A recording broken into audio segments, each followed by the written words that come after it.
भगवान द्वारा हमारे सदुपयोग के लिए रखी गई वस्तुओं को किस तरह काम में लाया जाए, इसके अनेक उदाहरण प्राप्त हैं। इसकी भी व्याख्या भगवद गीता में हुई है। प्रारंभ में अर्जुन ने निश्चय किया था कि वह कुरुक्षेत्र के युद्ध में नहीं लड़ेगा। यह उसका निर्णय था। अर्जुन ने भगवान से कहा कि वह अपने ही संबंधियों को मारकर राज्य का भोग नहीं करना चाहता। यह निर्णय शरीर पर आधारित था, क्योंकि वह अपने आप को शरीर मान रहा था और अपने भाइयों, भतीजों, सालों, पितामहों आदि को अपने शारीरिक संबंध या विस्तार के रूप में ले रहा था। अतएव वह अपनी शारीरिक अवस्था आवश्यकताओं को तुष्ट करना चाह रहा था। भगवान ने भगवद गीता का प्रवचन इस दृष्टिकोण को बदलने के लिए ही किया और अंत में अर्जुन भगवान के आदेशानुसार युद्ध करने का निश्चय करते हुए कहता है, करिष्य वचनं तव, मैं आपके वचन के अनुसार ही कार्य करूँगा। इस संसार में मनुष्य बिल्लियों तथा कुत्तों के समान लड़ने के लिए नहीं है। मनुष्यों को मनुष्य जीवन की महत्ता समझकर सामान्य पशुओं की भांति आचरण करना बंद कर देना चाहिए। मनुष्य को अपने जीवन के उद्देश्य को समझना चाहिए और इसका निर्देश वैदिक ग्रंथों में दिया गया है, जिसका सार भगवद गीता में मिलता है। वैदिक ग्रंथ मनुष्यों के लिए है, पशुओं के लिए नहीं। एक पशु दूसरे पशु को वध करे तो कोई पाप नहीं लगता, लेकिन यदि मनुष्य अपनी अनियंत्रित स्वदेशांतरी की तुष्टि के लिए पशु वध करता है तो वह प्रकृति के नियम को तोड़ने के लिए उत्तरदायी है।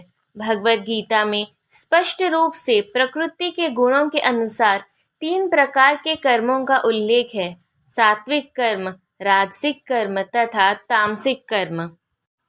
इसी प्रकार आहार के भी 3 भेद हैं: सात्विक आहार, राजसिक आहार तथा तामसिक आहार।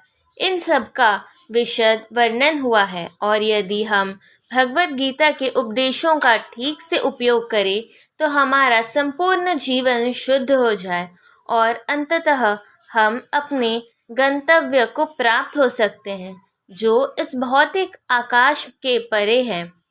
इस गंतव्य सनातन आकाश या नित्य चिन्मय आकाश कहलाता है। इस संसार में हम पाते हैं कि प्रत्येक पदार्थ क्षणिक है। यह उत्पन्न होता है, कुछ काल तक रहता है, कुछ गौण वस्तुएं उत्पन्न करता है, क्षीण होता है और अंत में लुप्त हो जाता है। भौतिक संसार का यही नियम है। चाहे हम इस शरीर की दृष्टांत लें या फल का किसी अन्य वस्तु का, किंतु इस क्षणिक संसार से परे एक अन्य संसार है जिसके विषय में हमें जानकारी है। उस संसार में अन्य प्रकृति है जो सनातन है। जीव भी सनातन है और 11वें अध्याय में भगवान को भी सनातन बताया गया है। हमारा भगवान के साथ घनिष्ठ संबंध है और चूंकि हम सभी गुणात्मक रूप से एक हैं, सनातन धाम, सनातन ब्रह्म तथा सनातन जीव, अतएव गीता का सारा अभिप्राय हमारे सनातन धर्म को जागृत करना है, जो कि जीव की शाश्वत वृत्ति है। हम अस्थायी रूप से विभिन्न कर्मों में लगे रहते हैं, किंतु यदि हम इन क्षणिक कर्मों को त्याग कर परमेश्वर द्वारा प्रस्तावित कर्मों को ग्रहण कर ले तो हमारे ये सारे कर्म शुद्ध हो जाएं। यही शुद्ध जीवन कहलाता है। परमेश्वर तथा उनका दिव्य धाम, ये दोनों ही सनातन हैं और जीव भी सनातन है। सनातन धाम में परमेश्वर तथा जीव की संयुक्त संगति ही मानव जीवन का साथ करता है। भगवान जीवों पर अत्यंत दयालु रहते हैं, क्योंकि वे उनके आत्मज हैं। भगवान कृष्ण ने भगवद गीता में घोषित किया है कि सर्वयोनिषु अहं बीजप्रदः पिता, मैं सबका पिता हूँ। निसंदेह अपने अपने कर्मों के अनुसार नाना प्रकार के जीव हैं, लेकिन यहाँ पर कृष्ण कहते हैं कि वे उन सबके पिता हैं। अतएव भगवान उस समस्त पतित बद्ध जीवों का उद्धार करने तथा उन्हें सनातन धाम वापस बुलाने के लिए अवतरित हुए हैं, जिससे सनातन जीव भगवान की नित्य संगति में रहकर अपनी सनातन स्थिति को पुनः प्राप्त कर सके।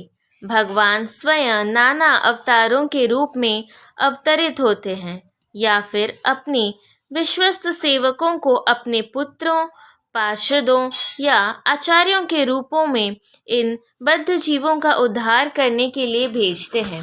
अतएव सनातन धर्म किसी सांप्रदायिक धर्म पद्धति का सूचक नहीं है।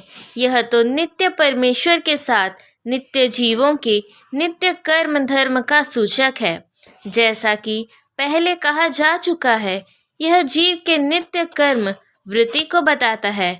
श्रीपाद रामानुजाचार्य ने सनातन शब्द की व्याख्या इस प्रकार की है, वह जिसका न आदि है न अंत।